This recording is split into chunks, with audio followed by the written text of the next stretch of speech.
Bersahabat baik tentu saja harus punya manfaat yang baik pula untuk kehidupan. Namun rasa dilema tentu saja hadir saat mengetahui rekan satu profesi melakukan kesalahan dan harus ditindak tegas. Gara-gara rekan seprofesinya ikut patungan membeli sabu dengan nominal Rp20.000, anggota polisi ini meringkus rekannya sendiri meski merasa tidak tega. Persidangan kasus sabu dengan terdakwa seorang oknum polisi bernama David Betarius. David Batarius merupakan anggota Polsek Deli Tua. David disidangkan bersama terdakwa lainnya yang bernama Juni Hansen. Dalam persidangan ini terungkap David ditangkap oleh rekan seangkatannya. Meski mengaku tak tega, namun rekan David tetap profesional menangkap oknum polisi tersebut. Dari persidangan terungkap bahwa David ditangkap oleh rekannya anggota Polsek Medan Baru, Adil Sembiring. Dari fakta persidangan yang dihimpun tribunmedan.com, semuanya itu berawal dari David membeli sabu seharga Rp70.000.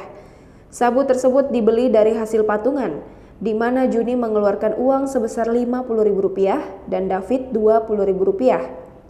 Dua teman seangkatan tersebut kembali dipertemukan, namun tepatnya kini di pengadilan. David sebagai terdakwa, sedangkan Adil Sembiring sebagai saksi atau polisi yang menangkap David membeli sabu. Adil Sembiring yang merupakan anggota Polsek Medan Baru dalam sidang dengan agenda pemeriksaan saksi yang digelar di Ruang Cakra 8 pada Selasa 17 November 2020 malam. Di hadapan Hakim Immanuel Tarigan, Adil yang turut menangkap Juni dan David menjelaskan bahwa penangkapan tersebut terjadi pada Rabu 1 April 2020 di Jalan Denai, Kelurahan Tegal Sari, Kecamatan Medan, Denai, Kota Medan. Namun lanjut Adil belakangan ternyata ia mengetahui bahwa yang ditangkapnya tersebut merupakan seorang polisi yang bertugas di Polsek Deli Tua yang juga satu angkatan dengan dirinya. Informasi tersebut diperoleh Adil dari teman-temannya. Mendengar hal tersebut, Hakim pun mencecar David dengan sejumlah pertanyaan, apakah benar ia adalah aparat kepolisian. Tanpa panjang lebar, David pun membenarkan bahwa ia adalah anggota polisi.